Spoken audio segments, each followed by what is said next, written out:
Katie, this is such a cute movie. I have to ask you, where did the idea for it come from? So much of it is lived experience. I mean, I lived in ski towns for years after I graduated from college, and I still have a house in Revelstoke, BC, which is a ski town about 6 hours north of Whistler. And I love this lifestyle. Like I've always loved skiing, and I've always been a part of ski culture and the ski industry, and or at least adored it from the outside, depending on what I was doing for work at the time.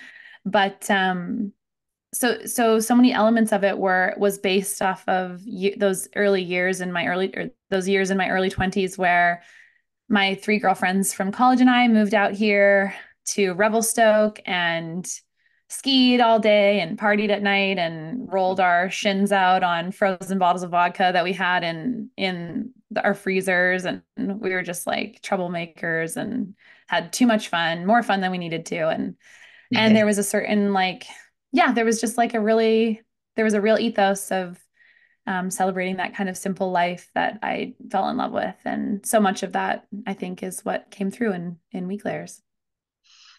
Well, Lucy and Tina are perfect partners in crime. Talk about Chelsea and Jaden. Did you have much of a hand in casting?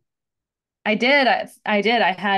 I loved the casting process. I felt like it was such a spoils of riches kind of situation. There were so many unbelievably talented women that read for those two parts, but the way that both of those women brought such a uniqueness to the roles just shone through. And Jaden's in Jaden read for the character in a way that was so grounded in this kind of nuanced both comfort in herself and also avoidance of herself that I Mm. felt had this really interesting kind of like cool girl effect that made her feel so authentic and so real. But also like you want to know more about her. She's attractive and she's confident and she's passionate about what she does, but there's obviously more happening under the surface. And I thought that she just brought Lucy to life in a way that was really unique, and so many of the ways that some of the other actors like auditioned for the role was in this kind of like sexy or flirtatious way. And Jaden's take on, being a hot girl or a cool girl was just so inherently confident in herself and unimpressed with like just you couldn't fool her, and I thought that it was just really unique. And then Chelsea added, they play off of each other so nicely because Chelsea has such a elegance and kindness and poise to her. She used to be she's an ex-dancer. I mean, she's still a dancer, but she's acting more so now. But she was a ballerina, and she had this, as a result of being a trained ballerina, you have this kind of discipline and poise built into how you move through the world. And as with for Tina, being an ex-Olympic ski racer who trained her entire life for the Olympics, made it to the Olympics, and then crashed and let her whole family down as far as she feels.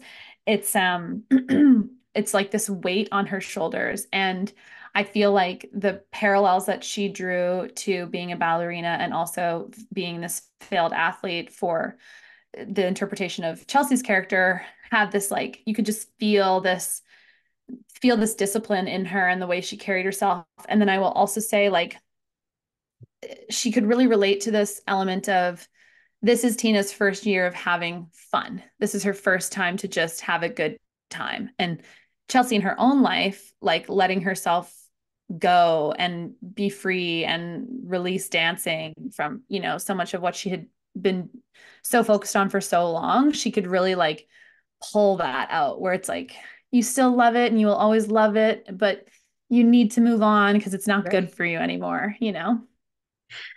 Well, were you always in mind then to play Cleo, or did you happen to just fill in the role because you felt you could do best job in her?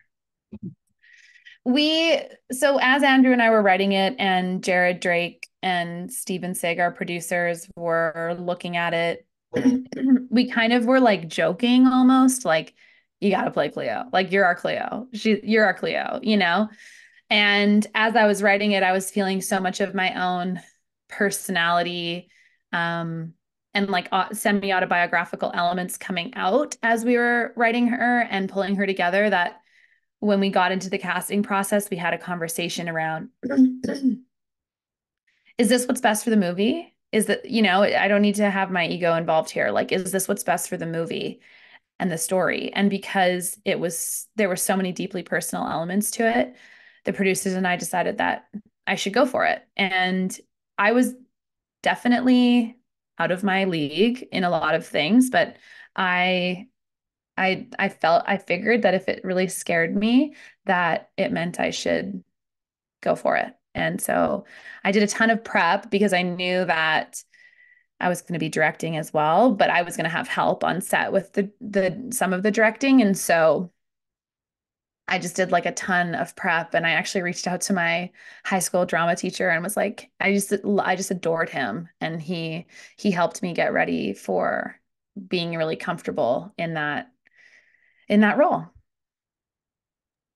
Certainly there's epic scenes of skiing and all these different shots that you get of people of you and people are getting of you doing the shot work while you're doing scene work at the same time. What was it like for you playing double duty at the same time?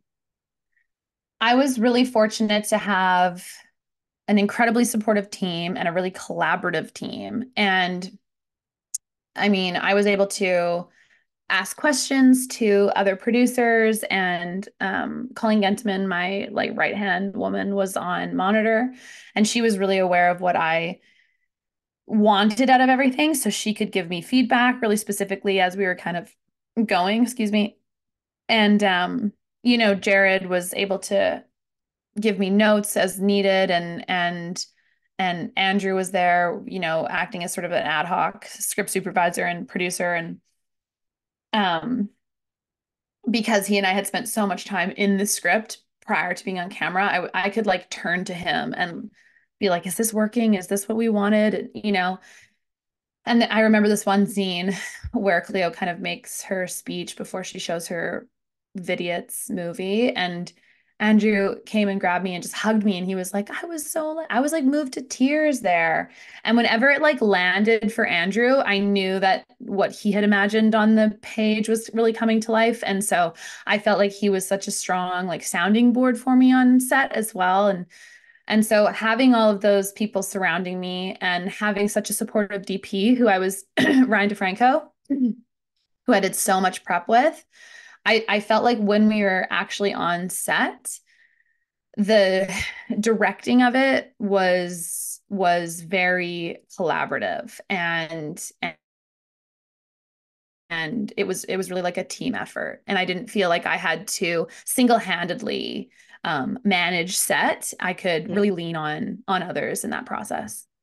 Was there a particular scene that maybe challenged you the most filming wise, or maybe one that you're most proud of how it turned out? I'm really, really, really proud of the house party scene. I think it was a massive undertaking.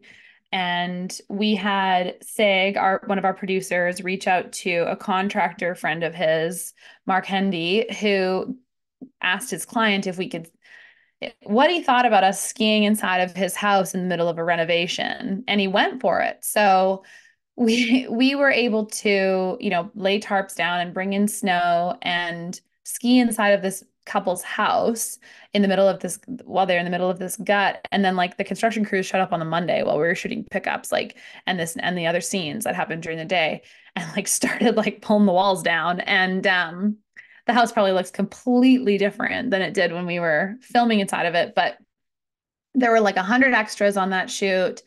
There were three pretty significant stunts, including jibbing on like a Chesterfield in the middle of the living room, hitting like a PVC pipe rail out of the garage door, and then skiing into a pyramid of beer cans, and then also breaking through a window, which was like sugar water glass that our production design team had made at home himself, Jeff Curry, with his like daughters. So the way that, the production design had to style the house to make it look really lived in and like a ski bum rental, the way that the stunts had to be coordinated. I mean, those guys were there multiple days before that shoot happened to dial those stunts in and really figure them out and make sure that they were going to be safe so that they could show up on the day and just go for it. Oh, sorry, I missed a fourth stunt. We went through a prop piece of prop drywall as well. And then the way that, G&E lit it and it just required everyone to bring everything they had to it. And I mean, one of our stuntmen, Josh Gold, he was like, "Hey, how do you feel about me jumping out of the window naked?" And I'm like, "Hell yeah, like go for it."